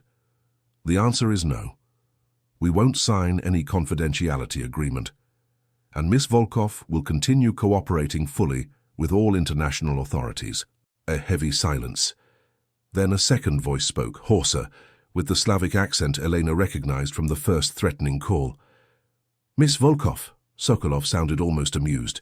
"Brave or stupid? I'm not sure which." "Brave," Elena responded, approaching the phone. "Something you wouldn't understand. Oh, I understand courage. I also understand consequences. Have you thought about your daughter? I think about her constantly. That's why I'm doing this. So she grows up in a world where criminals don't win simply because they have more money or more connections." Sokolov laughed, a sound without humor. "How noble. Your grandmother was also noble.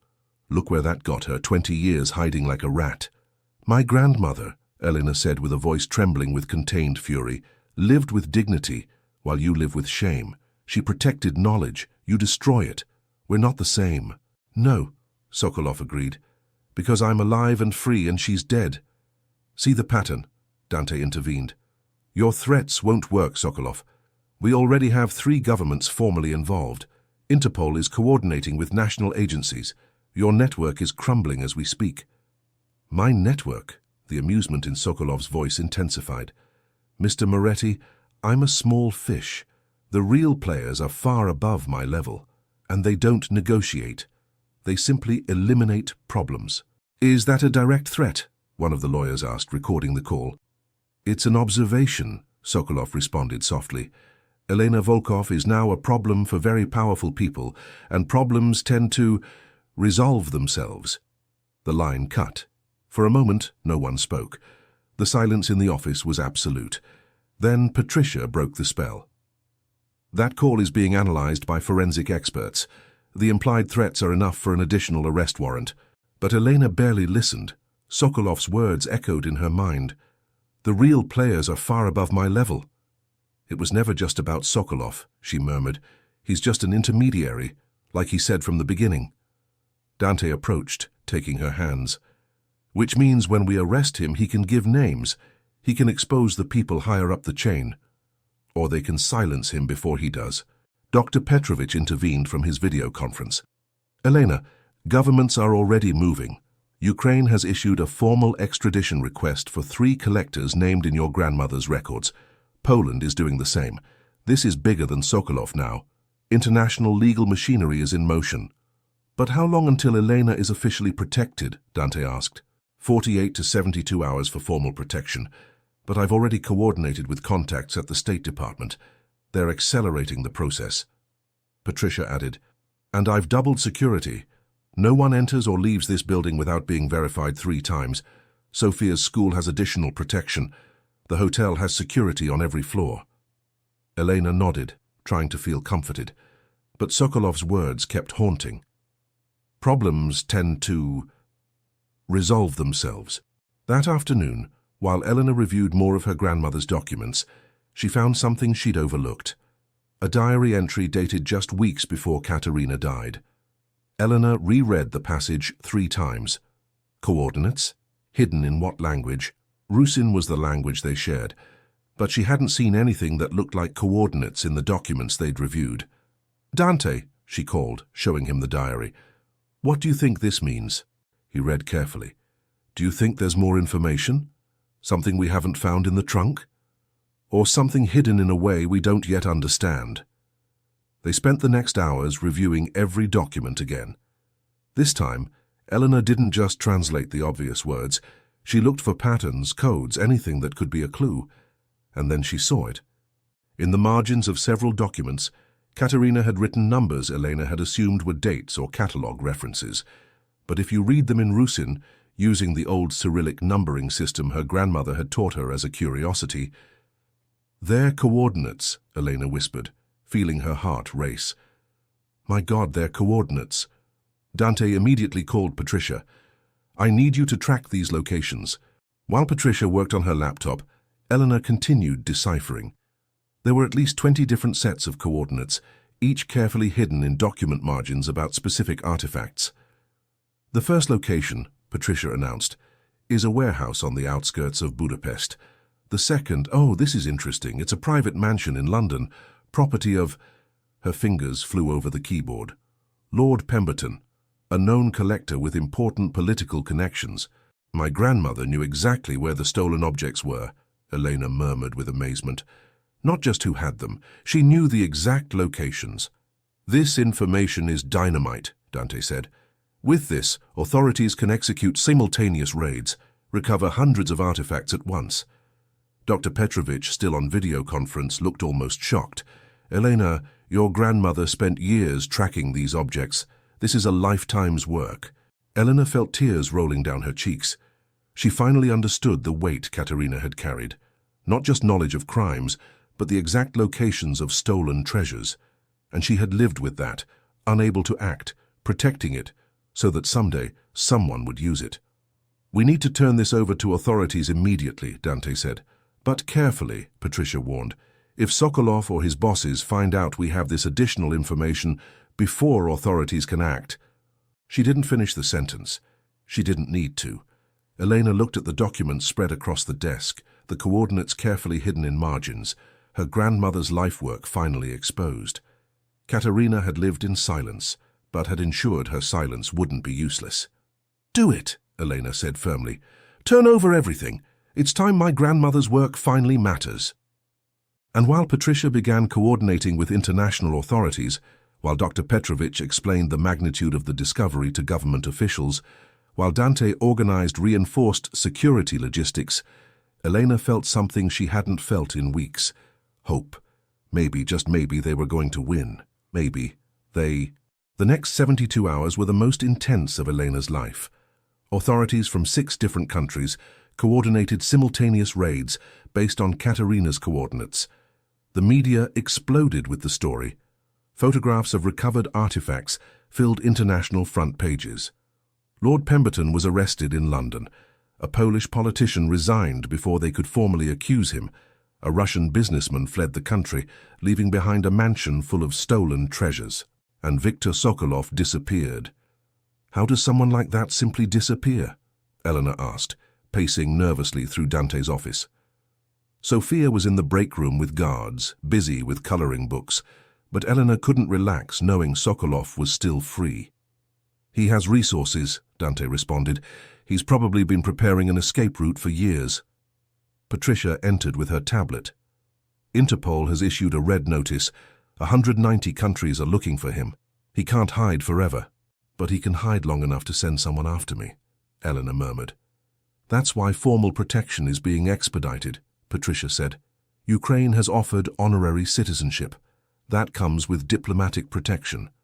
Poland is preparing the same." "Citizenship?" Eleanor blinked. "I haven't even been to those countries." "Your grandmother was from there. Her work protected their heritage. They're recognizing you as a national hero." Elena almost laughed at the absurdity of it all. 3 weeks ago she was a cleaning lady. Now she was apparently a national hero of countries she'd never visited. Dante approached, taking her hands. "Elena, there's something I need to tell you, and I don't know how to say it without it sounding wrong." His tone made her nervous. "What is it?" "The governments want you to travel to Europe, personally, for formal presentations, recognition ceremonies. Basically, they want you to be the face of this heritage recovery." "What?" Patricia intervened gently. "It would be good for your security too. The more international attention you receive, the more protected you'll be. Sokolov can't touch you if you're a public figure constantly in the media." "But Sophia has school. Her life is here. She could come with you," Dante suggested. "Or—" He stopped, clearly uncomfortable. Or what? Or she could stay here with me, with complete protection. Elena, I know we barely know each other in the grand scheme of things, but if you trust me, I can keep her safe, and you could do this 2-week tour knowing she's secure. Elena felt her world spinning. Leave Sophia, with Dante. It was crazy. It's the safest option, Patricia said, surprisingly. If you're traveling between countries being constantly photographed, your daughter becomes a more visible target. But if she stays here, in a secure location, with constant protection... I can't leave my daughter. You wouldn't be leaving her, Dante said softly. You'd just be giving her 2 weeks of stability while you do something incredible, something your grandmother would have been proud to see. How? By making the records public. If all the information is available to international authorities, cultural heritage organizations, the press, Sokolov loses his power. He can't threaten everyone. Elena walked to the window, her thoughts spiraling. Katerina had spent years preparing her for this moment without her knowing. Every Rusin lesson, every coded story, every saved document. And now that the moment had arrived, was she going to refuse it out of fear? But Sophia, as if she'd invoked her with her thought, her daughter appeared in the office doorway holding a drawing. "Mummy, look, I drew great-grandma." Elena took the paper. Sophia had drawn an older woman with grey hair, smiling, surrounded by books. It was surprisingly detailed for a 6-year-old. "It's beautiful, sweetheart. Why did you draw her?" "Because Miss Patricia told me how she saved important things, like a superhero." Sophia looked between the adults. "Are you going to be a superhero too, Mummy?" The question, asked with childhood innocence, cut straight to the heart of the matter. Eleanor knelt in front of her daughter. "People want me to travel for a while, to talk about what great-grandma did, but that means I'd be away from you." Sophia considered this seriously. "How long?" 2 weeks. "That's a lot." Then, with children's logic, who would take me to school? Dante crouched too, getting to Sophia's level. "I would, if you want, of course, and you'd have your own room in my house, with all the books you want, and we could video call with your mummy every day. Do you have dogs?" The question took Dante by surprise. "No, but we could get one, if your mummy thinks it's okay." Sophia turned to Elena with bright eyes. "Can I have a dog?" And somehow in that absurd moment, Elena felt the decision become clearer. Sophia wasn't afraid. Her daughter, with her childish wisdom, trusted she'd be fine. She trusted Dante. And if her 6-year-old could be brave, how could she be less? "We can talk about the dog later," Elena said, hugging Sophia. "But would you be okay staying with Mr. Dante while Mommy travels? Will you come back for me?" "Always, sweetheart. Always." Sophia nodded, satisfied. "Then it's okay. But I want a big dog. Not the noisy little ones." Elena laughed despite her tears. "We'll negotiate." That night, after Sophia fell asleep, Elena and Dante stood on the hotel suite's balcony. The city glowed below, indifferent to the human dramas unfolding in its heights. "Are you sure about this?" Elena asked. "Taking care of a 6-year-old isn't—" "It's an honor," Dante interrupted. "Elena, since you appeared in my life, I've rediscovered what it means to have purpose. Taking care of your daughter while you represent your grandmother's legacy. It's the least I can do." "I love you," Elena said suddenly, the words coming out naturally. "I said it before, but I need you to know again. I love you, and I trust you with the most precious thing I have." Dante kissed her, soft and deeply, as if sealing a promise. "I love you too, and when you come back, we're going to have a serious conversation about our future." "Our future?" "Because I want there to be one. You, me, Sophia, and apparently a big dog that's not one of the noisy little ones." Eleanor laughed, resting her head against his chest. "A month ago that would have sounded like an impossible fantasy. A month ago many things would have sounded impossible." He was right. Her life had completely transformed. From invisible cleaning lady to internationally protected witness. From single mother struggling to survive to someone with options, with a future that shone with possibilities, and it had all started with a crumpled letter in a trash bin. The next day, Elena boarded a flight to Kiev. Patricia had accompanied her, acting as coordinator and curiously as a friend. It turned out that beneath the cold efficiency was a woman who respected courage when she saw it. For the next 2 weeks, Elena traveled between Kiev, Warsaw, and Budapest. She met presidents and culture ministers. She gave speeches about the importance of preserving heritage. She watched artifacts her grandmother had documented being returned to their rightful places. And every night, she video-called Sofia, who told her about her days with Dante with enthusiasm. Apparently, they'd gotten a golden retriever named Max. Sofia loved him. Dante seemed to have discovered he liked children more than he thought. In Kiev, Elena visited the university where her grandmother had taught. She walked the same hallways Katerina had walked decades before. In the museum where she'd worked, they found an old photograph of Katerina with a group of students, her smile showing a pride Elena had never seen in the elderly woman of her memory. She had to leave all this, Elena murmured, looking at the photo. Her career, her reputation, her life. For me. Patricia, standing beside her, responded softly, "And look what her sacrifice finally achieved. You completed her work. You gave meaning to her years of silence." She was right. Katerina hadn't lived in vain. Her legacy was here, in these recovered artifacts, in these restored museums, in the protected heritage. On the last night before returning home, Elena stayed alone in her hotel room, holding her grandmother's diary. She read the last entry one more time. "I understand now, grandmother," Elena whispered to the empty air. "And thank you for everything." The next day she flew back.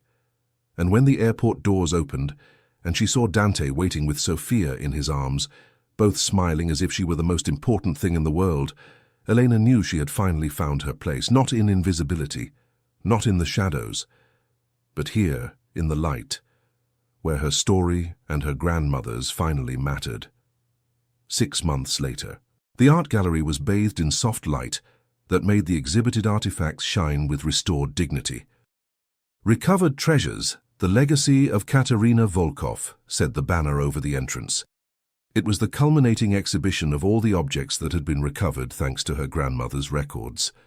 Elena stood in the center of the main hall, wearing a dark blue dress she'd chosen herself, without pressure, without uniforms, without trying to be someone she wasn't. Sofia ran between the display cases with Max, the golden retriever who'd become a permanent family member, following her faithfully.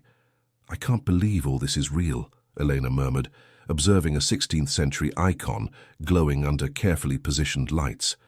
"Less than a year ago, I was cleaning offices at 3 in the morning. Dante appeared at her side, intertwining his fingers with hers with the familiarity of those who've shared so much in so little time. And now you're principal cultural heritage consultant for 3 different governments, you have an honorary professorship at Kiev University, and this exhibition is here thanks to you, thanks to my grandmother, thanks to both of you."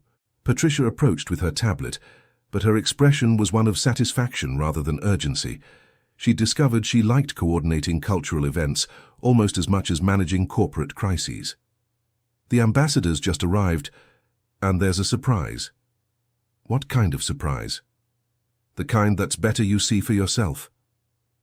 Elena followed Patricia to the gallery entrance. A group of elderly people was entering, formally dressed, speaking in Rusin. Elena felt her heart stop. "They're your grandmother's former colleagues," Patricia explained softly. "Professors who worked with her in Kiev. Some traveled thousands of miles to be here." A woman of about 70 approached, her eyes filling with tears upon seeing Elena. "You're Katerina's granddaughter. You look just like her when she was young." "You knew my grandmother?" "We were friends. We shared an office at the university. When she disappeared in 1999, we all assumed the worst. We never knew what happened to her until your story appeared in the news." The woman took Elena's hands. "She would have been so proud of you." The next hours were an emotional whirlwind. Katerina's former colleagues shared stories Elena had never heard. Her grandmother hadn't just been a brilliant academic, but also a beloved mentor, a woman who had inspired a generation of students to care for cultural heritage. "She always said objects were just things," an elderly professor recounted, "but that the stories they represented were sacred, that our identity as peoples lived in those stories, and that protecting them was protecting our humanity." Elena listened, absorbing every word as if they were pieces of a puzzle finally completing the picture of who Katerina Volkov had really been. When night fell and the exhibition began emptying, Elena found herself alone in front of her grandmother's portrait they'd hung at the entrance. It was a digitally restored photograph of Katerina in her Kiev years, young and vibrant, with eyes that seemed to look directly into the soul of whoever observed her. "Hello, grandmother," Elena whispered. "I hope you can see this. Everything you sacrificed and was worth it. The objects are back where they belong. Your name is remembered with honor. And I—" She paused, feeling tears on her cheeks. "I found my purpose, like you said I would." "She can see it," a voice said behind her. Elena turned. Dr. Petrovich stood there, smiling with that serene wisdom that older academics sometimes develop. "How do you know?" Elena asked. "Because legacy isn't about being physically present. It's about the impact we leave on the world. And Katerina Volkov left an impact that will resonate for generations." He paused. "I also came to offer you something. Kiev University has created a permanent chair in her honor, the Katerina Volkov Chair of Cultural Heritage Preservation, and we'd like you to be the first to occupy it." Elena could barely breathe. "A professorship? But I don't even have a degree." "You have something better. Real experience and the knowledge your grandmother transmitted directly to you. You'd be completing your formal education while teaching, of course, but the position is yours if you want it." Elena looked toward where Sophia played with Dante and Max, the three laughing about something the girl had said. She thought about the life she'd built here, about the relationship that had flourished with Dante, about the roots beginning to grow after a lifetime of barely surviving. "Can I think about it? Think?" "Of course, but Elena," Petrovich put a hand on her shoulder, "whatever you decide, remember this. You're no longer invisible. You don't have to be. The world sees you, and what you do with that now depends entirely on you." Later that night, after everyone had left and the gallery closed, Dante organized a private dinner at the top-floor restaurant. It was just the three of them, him, Elena, and Sophia, who was busy building castles with her peas while the adults talked. "Dr. Petrovich offered me a professorship," Elena said. "In Kiev." Dante stopped with his fork halfway to his mouth. "In Kiev? It's an incredible honor. The chair is named after my grandmother. It would be truly completing her legacy." "But," Elena smiled sadly, "but it would mean moving to the other side of the world, leaving all this." She made a gesture encompassing the city, the table, him. Dante put down his fork. "Can I say something without it sounding like I'm trying to influence your decision?" "Sure. Marry me." Elena almost spit out her water. "What?" I know, it's fast, it's crazy. But Elena, these last months with you have been the most meaningful of my life. I don't want to imagine a future without you and Sophia. So here's my proposal. Marry me. And if you want that professorship in Kiev, we move to Kiev. If you want to stay here, we stay here. If you want to do half and half, we find a way. I don't care where we are, as long as we're together." Sophia had stopped playing with her peas. "Is Dante going to be my dad?" The question, as direct as only children can be, left both adults speechless. "If your mummy accepts," Dante finally said, looking at the girl seriously, "I'd love to be. If you want, of course." Sophia considered this. "Does that mean Max is my dog forever?" Dante laughed. "Completely forever." "Then yes." Sophia returned to her peas, matter resolved. Elena looked between her daughter and the man who had transformed her life in ways she never imagined possible. She thought of all the reasons why this was hasty, imprudent, potentially disastrous. Then she thought of her grandmother, fleeing in the night with a 4-year-old girl, leaving behind her entire life for love. She thought of the risks Katerina had taken, the sacrifices she'd made, all so Elena could have the chance to truly live. "Yes," Elena said, feeling like she was jumping off a cliff and flying at the same time. "Yes, I'll marry you." And when Dante stood and kissed her, with Sophia clapping and Max barking enthusiastically, Elena knew this was the right decision. Not because it was safe or practical, but because it was authentic.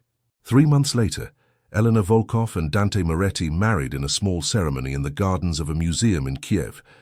Patricia was maid of honor, coordinating every detail with her characteristic efficiency. Sophia was flower girl, scattering petals enthusiastically, while Max walked beside her with an elegant bow tie. Katerina's former colleagues attended, along with ambassadors, academics, and the small circle of friends and family Elena had built. It wasn't a big, glamorous wedding, but it was perfect. During his speech, Dante looked at Elena with eyes bright with emotion. Less than a year ago, Elena entered my office for the first time, not as an employee, but as a savior. She showed me that true value isn't in what we accumulate, but in what we do with what we have. She taught me about courage, integrity, and that sometimes the most extraordinary people are those the world has forgotten to see. Elena responded, her voice firm despite tears. My grandmother taught me a language I believed no one else would value. But that language became the bridge between who I was and who I was meant to be. And Dante, you taught me it's okay to be seen, that I don't have to be invisible to be safe, that I can take up space in the world and that's okay. When the officiant declared them husband and wife, the applause was deafening. But Elena barely heard it. She was too busy kissing her husband, holding her daughter's hand, feeling the weight of her grandmother's absence, but also the presence of her legacy. That night, while the celebration continued, Eleanor escaped for a moment to the museum garden. The moon shone over ancient statues, creating shadows that seemed to dance. She took a letter from her purse. She'd written it days ago, knowing this moment would come. There was no way to send it, of course. Katerina had died years ago, but somehow Elena felt her grandmother would hear. Elena folded the letter and placed it under a stone next to an ancient statue. The wind caressed it, carrying her words to the universe. Elena. Dante had come out to the garden, with Sophia half asleep in his arms. Are you okay? Elena smiled, wiping away tears. I'm perfect. I was just saying goodbye. To your grandmother. And welcoming the future. Elena approached, stroking Sophia's hair. She'd be happy to see this. Want to go back inside? Patricia's about to give a speech, and knowing her, it'll be memorably honest. Elena laughed. Wouldn't miss it for anything. As they walked back to the celebration, Elena took one last look at the museum garden. In her mind, she could almost see Katerina there, young and vibrant, like in the old photographs, smiling with approval. She hadn't, and she never would again. Kiev University was full of student life. Elena walked through the hallways her grandmother had once walked, now with the confidence of someone who completely belongs to that space. Professor Volkov, a student called, running to catch up with her. I have a question about the Rusin dialect you mentioned in class. Elena smiled, stopping to answer. These moments were what she loved most, transmitting the knowledge Katerina had given her, keeping alive a language the world had tried to forget. Her phone vibrated, a message from Dante, who was at a business conference in London. Elena felt her heart swell with pride. Sophia, now 16, had grown up hearing her great-grandmother's stories, visiting archaeological sites with her parents, learning that protecting history was the noblest way to honor the future. She quickly responded, Katerina would be so proud, we all are. All. That afternoon, Elena gave her lecture on cultural heritage preservation to a packed auditorium. Among the students were faces from dozens of different countries, all united by the desire to protect what mattered. Legacy, Elena began, her voice resonating in the space, isn't about the objects we leave behind, it's about the impact we have on others' lives. My grandmother taught me that, and today I teach you. After class, she walked to her office. On the wall hung the restored portrait of Katerina, next to photographs of Elena receiving international honors, Sophia at archaeological excavations, the complete family on trips around the world. But her favorite object was simple, the original crumpled letter she'd found in Dante's trash bin 10 years ago. Framed now, preserved, a reminder of how something that seemed destined to be discarded had become the catalyst for everything. Elena touched the frame softly. Thank you, grandmother, for teaching me to see value where others see trash, for showing me that invisibility is a choice, and I can choose differently.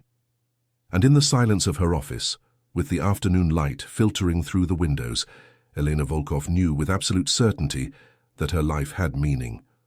Not because she was famous or recognized, but because she had chosen, every day, to be seen. And by being seen, she had honored all those who had remained invisible so she could shine.